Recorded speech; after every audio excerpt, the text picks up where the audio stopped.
In this video, we are going to learn the method of construction of regular polygon. So first I am writing the question. Draw a regular polygon n is equals to number of sides of the polygon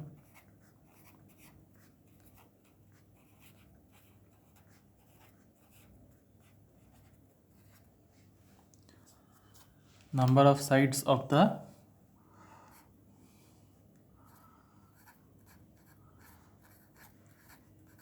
polygon of 30 millimeter side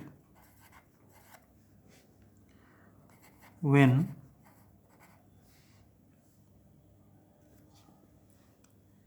n is equals to 4, 5, 6, 7, 8.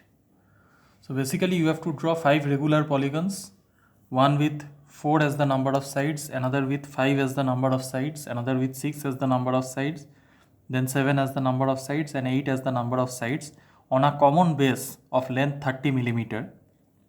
And each of these polygons are going to be regular polygons. So by regular polygon we refer to those polygons where all the sides are of equal length and equal included angles. Internal angles are all equal, lengths of all the sides are equal. Those polygons are referred to as regular polygons. So here you have to draw 5 such polygons, namely a square, a regular pentagon, regular hexagon, regular heptagon and regular octagon under a condition that there should be a common side to all the polygons having a length 30 millimeter. So in the square, all the sides are going, there should be 4 sides of 30 millimeter length each.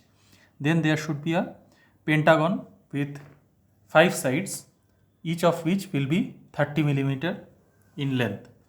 And then there will be a regular hexagon with 6 sides, each of length 30 millimeter. Then there will be a regular heptagon consisting of 7 sides of length 30 millimeter each. And then there will be a regular octagon consisting of 8 sides, each of length 30 millimeter. And there will be one side which will belong to square, pentagon, hexagon, heptagon, octagon, all. Okay, so all the regular polygons will be constructed on one common base.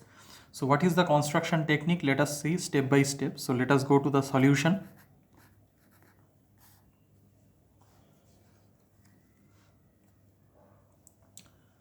First what you have to do is, you have to draw the base AB whose length is 30 millimeter. So this AB will be part of all the polygons. It will be present in the square, it will be present in the regular pentagon, it will be present in the regular hexagon, it will be present in the regular heptagon, it will be present in the regular octagon as well. So on this common base AB, we will construct all the regular polygons having sides of length 30 millimeter, but the number of sides will be different from one polygon to another. Now what you have to do is, after you draw this AB of length 30 millimeter, you have to construct its perpendicular bisector. So find out the midpoint of AB, which is 15 millimeter from either end, and through this point you draw its perpendicular bisector. So this is the perpendicular bisector of AB. Now what you have to do is, taking AB as the diameter, you have to draw a semicircle. So you will put the center of your compass here, take this length or this length as the radius and draw this semicircular arc. So for this semicircular arc, AB is the diameter. Now what you have to do is, you have to draw a radius, you have to draw another arc with AB as the radius and either A or B as the center. Again I repeat, you have to take AB as the radius. So the distance between the pencil end of the compass and the pivot of the compass will be given by this length. So AB will be the radius, either A or B as the center. You have to draw an arc with AB as the radius and either A or B as the center. So if you take B as the center, the arc will go like this. If you take A as the center, that is if you put your compass here, then the arc will go through this side, but it will intersect the perpendicular bisector of AB at this point only. So after you have drawn this arc whose radius is AB, center is either B or A. If center is B, then the arc will come like this. If you take A as the center, then the arc will come like this. But irrespective of which side of the perpendicular bisector the arc comes from, it will intersect the perpendicular bisector of AB at this point. Okay, so it is not important whether you choose A as the center or whether you choose B as the center. Any of these 2 points you can choose as the center for drawing this arc, but the radius has to be AB. Okay, this arc has been drawn by taking B as the center. That is why the arc has gone from the left side of the perpendicular bisector. If someone chooses A as the center, then the arc will start from this point, go like this and hit the same point on the perpendicular bisector. So this point, which represents the intersection of this arc and the perpendicular bisector of AB, this point you call as 6. And this point, which represents the intersection of this semicircle and the perpendicular bisector of AB, you call this point as 4. Now you find out the midpoint of 4 and 6 and call it as 5. So you see 4 to 5 is equals to the distance between 5 and 6. Whatever is the distance between 4 and 5, the distance between 5 and 6 is equal to that.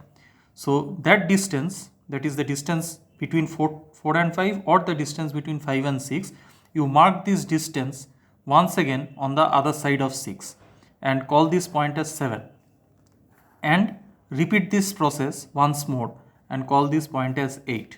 So 4 to 5 is same as 5 to 6, is same as 6 to 7, is same as 7 to 8. So 4, 5, 6, 7, 8, all these points are equidistant from one another. Okay, so after you do this much of construction, then what you have to do is you have to draw 5 circles. And for drawing these 5 circles, you have to know what should be the center and what should be the radius. So I am presenting the information required for drawing these 5 circles in tabular form.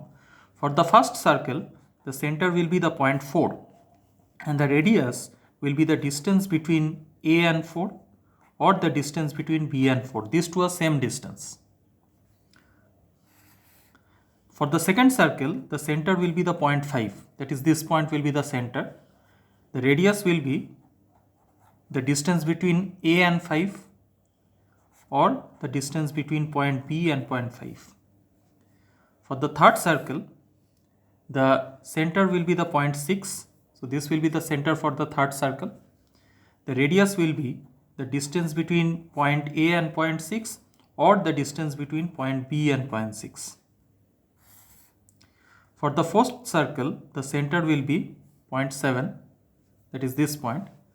The radius will be the distance between A and 7 or the distance between B and 7.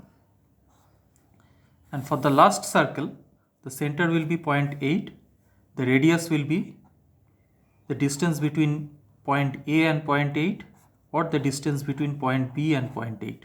So in this direction you can see the size of the circle keeps increasing because the radius value goes on increasing. Now after you complete drawing these 5 circles, what you have to do is inside this circle you have to inscribe the regular polygon with 4 sides, that is the square. Inside this circle you have to inscribe the regular pentagon. Inside this circle you have to inscribe the regular hexagon. Inside this circle you have to inscribe the regular heptagon, and inside this last circle, which is the largest out of the 5, we have to inscribe the regular polygon with the maximum number of sides in this series, that is the regular octagon. Okay, so how to inscribe? That is what I am going to show you now. Let us take any of these circles. For example, let us say for example this circle. After you complete drawing the circles, after you complete drawing all the 5 circles, for any one circle, the situation will be like this. The circle will be like this. The side AB will be somewhere towards the lower part of the circle. So you take this length in your compass, put the center of your compass here and see where the other end cuts the circle. You put the center of your compass here, maintaining the distance between the two arms as 30 millimeter. You see what the other end cuts the compass next, other end cuts the circle next, and then you shift the center of the compass here and see where the other end cuts the circle next. And then if you put the center of your compass here, you will find that the other end is cutting here. So now you have to join these points by straight lines. So for this circle, you will be able to inscribe the regular pentagon inside the circle on the base AB. For this circle, which will be slightly larger in size than this one, the side AB will be somewhere here towards the lower part of the circle. Now if you take this length in your compass, put the center of your compass here, the other end will cut the circle somewhere here. Then you shift the center of your compass to this point and see where the other end cuts.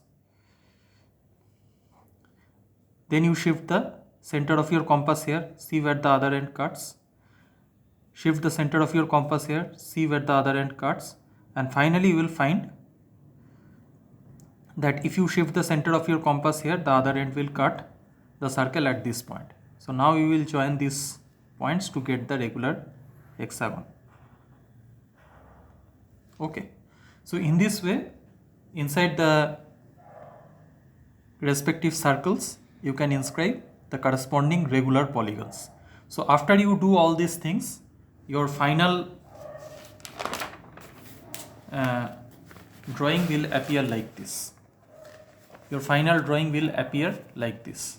You can see that there are 5 circles, 1, 2, 3, 4, 5. The sizes are increasing from the first circle to the 5th circle. Within the first circle, the square is inscribed. Within the second circle, the regular pentagon is inscribed. Within the third circle, the regular hexagon has been inscribed. Within the fourth circle, the regular heptagon has been inscribed.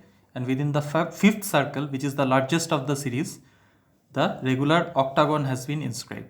And all these 5 regular polygons are having one side as common, which is the base AB. And each side of each polygon is going to have a length 30 millimeter because all these polygons are regular polygons.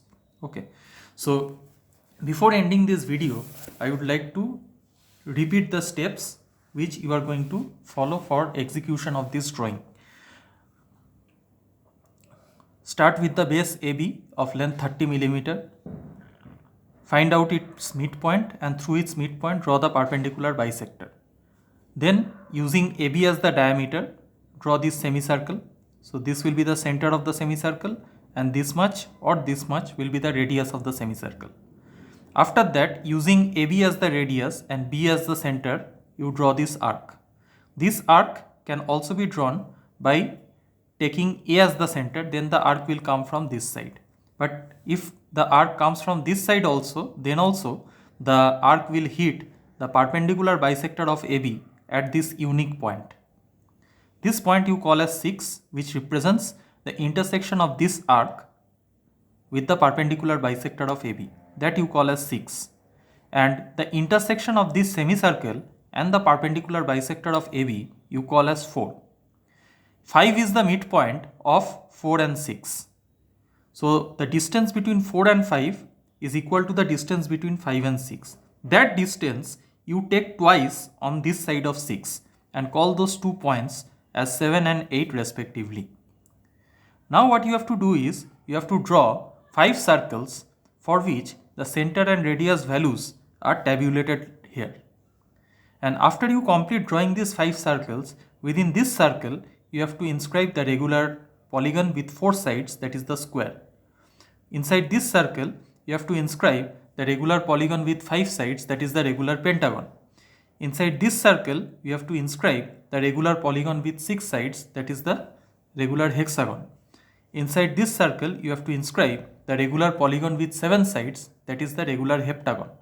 And inside this circle, you have to inscribe the regular polygon with 8 sides, that is the regular octagon. So this is how we can construct regular polygons in engineering drawing. Thank you.